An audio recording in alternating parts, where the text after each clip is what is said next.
Welcome back to another Mike Reads Reviews. So today we're going to go back to reviewing actual books. I know it's been a while, but the books I've been reading have been kind of on the long side, so forgive me as a slow reader for not getting to these book reviews as quickly as I was hoping to get to them. So today what we're going to be reviewing is Thomas Sowell's Intellectuals and Society.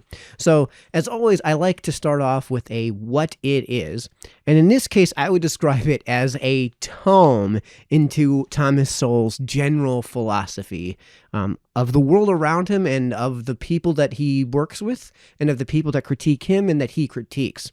So before I can really get into more detail about why I think that's the case and why I've described the book as such, we have to talk about how he defines intellectuals, because in this book, the word intellectual is something that I think he's giving his own particular definition to, that I'm not convinced that is the definition that is in common parlance, but he does make it clear what he means to say when he says intellectual. So we're going to read just a couple of excerpts from the book itself, just so we can get an idea as to what he means by intellectuals.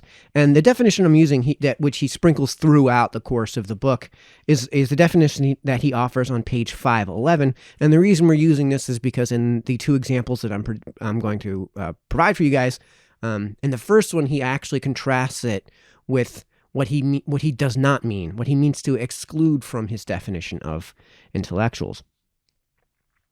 We have noted an ideological fault line between intellectuals defined as, and this is his definition, people whose end products are ideas, whose validation process is the approval of peers and others with high-level mental skills, and this is where he contrasts it with non-intellectuals, but whose end products are technological, medical, scientific, or other goods and services.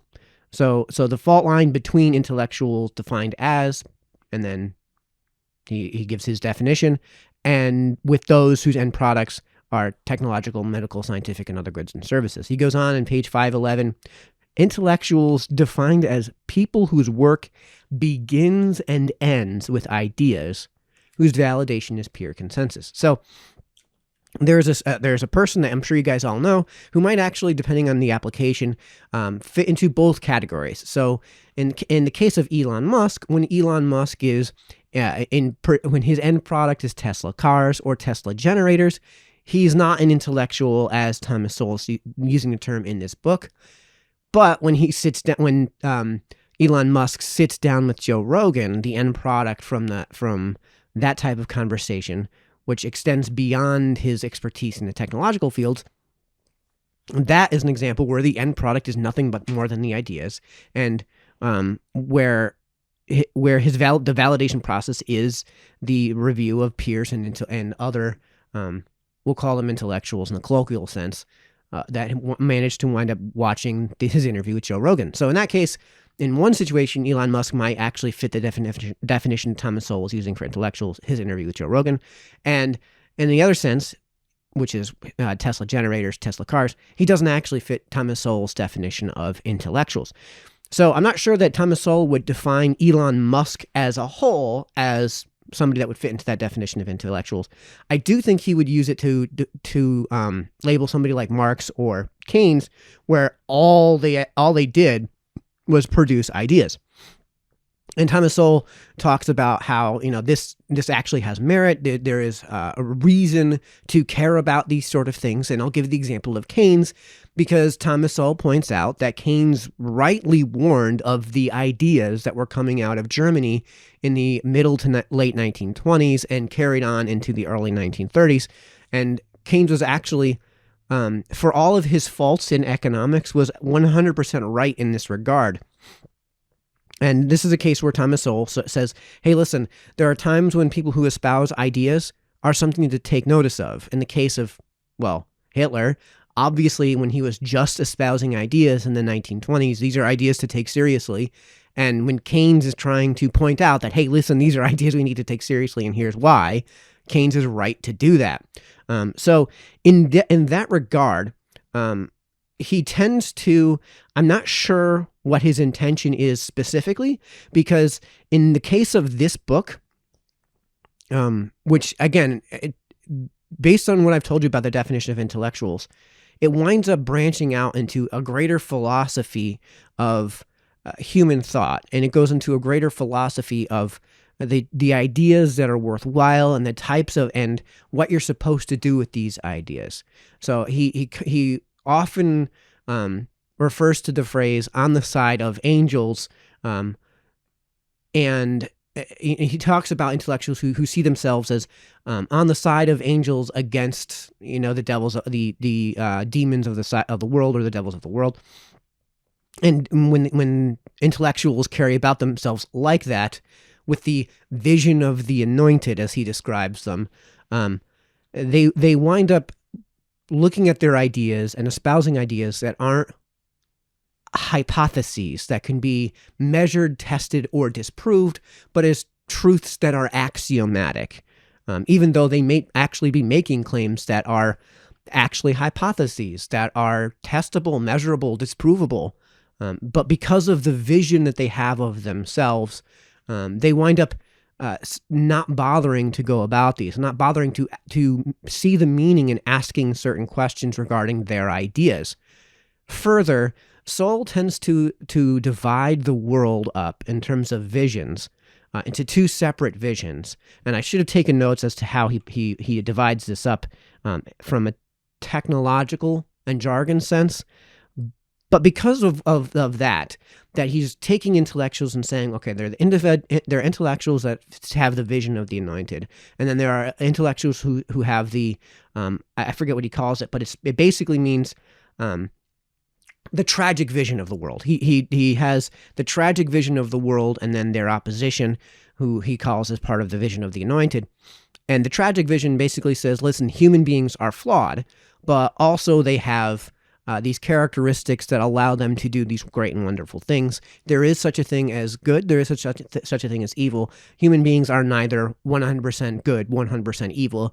And because of that admixture, we need to look at human beings as individuals.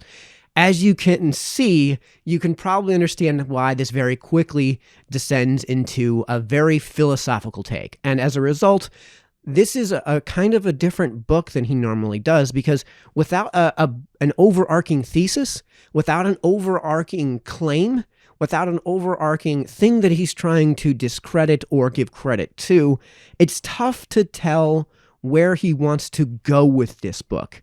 And as a result, and I know this is going to be blasphemy, this is going to be one of my more critical reviews of Thomas Sowell's books. Now, of course, we may need a Beetle scale for Thomas Sowell books because, this may be one of his worst books, but it's still pretty good. So it might be something like Let It Be, which is maybe the 7th best Beatles album, but it's still actually a pretty good album, though if you compare it to other Beatles albums, it's not going to have a very high grade. So we may have to create a special scale here for Thomas Sowell. But yes, I understand that this is going to be a little bit critical because, again, without a clear goal here, I'm not sure exactly where he wants to go with this. And as a result, I think that's why he struggled with its length, because this is one of his longest works. And when we compare that to something like Basic Economics, which I've already reviewed, I'll put a link in this video's description to that review so you can check that out. Basic Economics, I think his intention was to write a textbook, so it needs to be voluminous. It needs to be produced in great detail.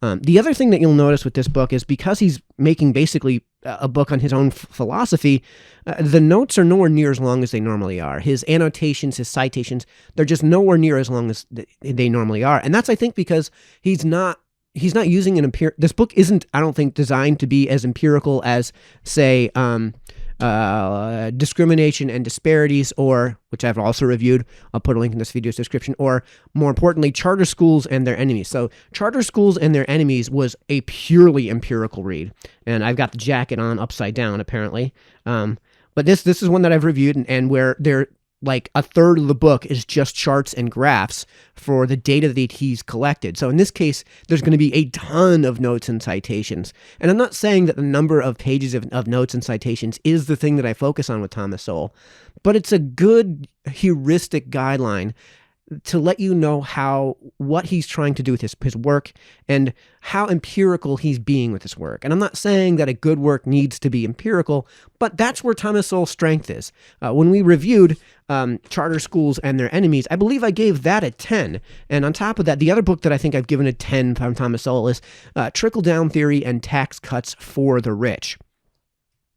So as a result, and this is where we're going to get into the review itself, I don't think that Thomas Sowell is sticking to his strength with this book, which is economics, and beyond that, those type of things. So in the case of Charter Schools and Their Enemies, this is not an economics book by any means, but it's an entirely empirical book where there's a clear hypothesis, where there's a clear measurable standard to go by, and he's very, very good at producing a thesis and proving the thesis, producing a hypothesis, and then testing and reviewing the hypothesis. In this case, with Intellectuals in Society, again, this is more of reading kind of Thomas Sowell's the philosophy of Thomas Sowell. And as a result, I think he tends to meander a bit, which honestly, for a book like this from Thomas Sowell, I would expect to be more like his other works, like Intellectuals and Race, Discrimination and Disparities, or the book that I think I'm most highly rated so far, Trickle Down Theory and Tax Cuts for the Rich.